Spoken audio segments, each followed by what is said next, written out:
Hey everyone, it's Kay. Are you tired of feeling like laziness is holding you back? You're not alone. Today we're going to learn about 7 proven ways to stop being lazy. That's right, 7. We're going to tackle those bad habits head on and unlock your full potential. You ready to get started? I know I am. Now let's begin. Are you a naturally lazy person? Well, you'd be surprised how many people claim laziness as one of their core personality traits. They resign themselves to a lethargic lifestyle, assuming it's a fundamental part of who they are. But here's the thing. They're looking at laziness the wrong way. In fact, intrinsic laziness is not nearly as common as people think. Very few people are as lazy as they say they are. Think about it this way. Just imagine you're struggling to exercise regularly. Every night you say you're going to go running in the morning, but every morning you find some reason not to. Does that mean you're a naturally lazy person? No, not at all. There are all kinds of reasons why people have trouble accomplishing their goals or creating healthy habits. You might have problems with self-control or self-discipline. Your fears and insecurities may be trapping you inside your comfort zone. It's totally normal, really. When you assume you're intrinsically lazy, well, you're not only ignoring the real problem, but you're also avoiding your potential to be productive and efficient. You need to believe in your own ability. You have to have faith that you're capable of improving yourself and your life. But as long as you make harmful assumptions, well, your work ethic is going to suffer.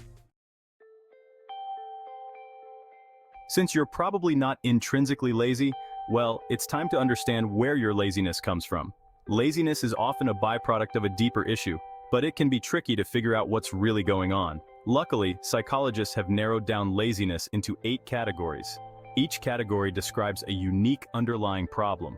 They all create negative and unproductive mindsets, but they stem from vastly different emotional states. As we go through these 8 categories, pay attention to which one sounds the most like you. The more you know about your laziness, the easier it will be to get past it. The first category is caused by fatigue. You're lazy because you don't have the physical or mental energy to be productive. You might say things like, "I'm too tired to work." The problem isn't that you're lazy, it's that you're not taking good enough care of yourself. Second, we have regret. You get lazy when you feel like an opportunity has passed you by. You might avoid work by saying, "It's too late to get started," but you're just looking for excuses to stay where you are. Chances are, you don't believe in your ability to keep up with everyone else. The third category is internal shame. This can make you incredibly unproductive and ruin your mindset. Most of the time, shame comes from a lack of self-compassion. You get so frustrated with yourself for being lazy that you end up becoming the thing you were trying to avoid. Next up is social fear. This is a big one, guys. You hold yourself back because you're worried about looking stupid if you try something and fail. You might be scared it's going to ruin your image. The 5th category is neuroticism, or anxiety. When you face new challenges, you're overwhelmed by your fears. You tell yourself you can't do something because you're too scared to try. Number 6 is laziness created by uncertainty. You might hesitate when something is complicated or confusing, but this confusion is a natural part of any challenge. So, learn to embrace it. The 7th is apathy. You get lazy because, well, you don't care. This is often a sign of aimlessness or depression. If you feel apathetic toward everything, you're not lazy. You just need to discover something that's important to you.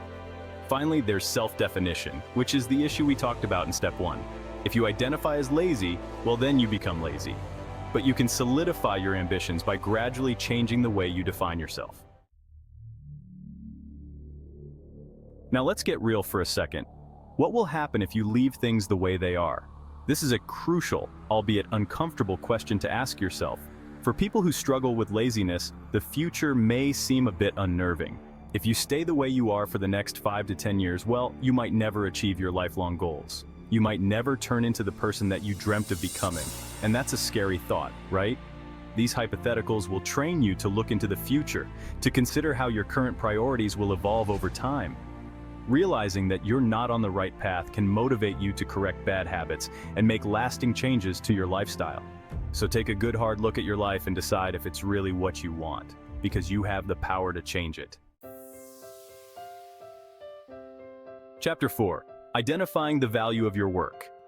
Even after they improve their mindset, some people still struggle to see the value in their work. You may become unproductive because nothing seems like a worthwhile use of your time. But there's an easy way to work around this kind of laziness. Anytime you set a goal or make a new habit, don't just write down what you're doing.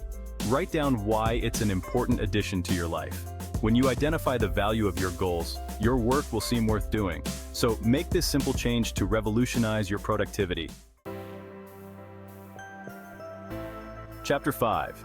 The Lazy Work Exchange. Let's be honest, many people think being productive means working uninterrupted for hours on end. They think you're supposed to get everything done in one sitting, but that's completely unrealistic. Hardly anyone works like that. Even the most productive people have slow periods or downtime throughout the day. So don't hold yourself to this impossible standard. Don't expect yourself to sit down and concentrate for 8 to 12 hours straight. It's rarely, if ever, going to happen. But that isn't something to be ashamed of. There's nothing wrong with taking breaks. In fact, breaks are an incredibly useful way to stay productive when you're feeling lazy. If you use them correctly, you can essentially use laziness to your advantage. You'll create a routine that lets you be lazy and feel good about it. The key is to exchange downtime for work time. In other words, to get one, you have to do the other. Let's say you really want to watch an episode of your favorite show. That's not an issue, but you need to earn that half hour of laziness by doing an equal amount of work. I recommend keeping at least a 1 to 3 lazy work ratio. So for every 1 minute of downtime, you do 3 minutes of work. That means you need to work for 90 minutes to earn a half hour for your show. The beauty of this step is that your laziness becomes your motivation. When you can't shake the urge to slack off, then let that fuel you. You'll be more productive because you know a fun reward is waiting for you at the end.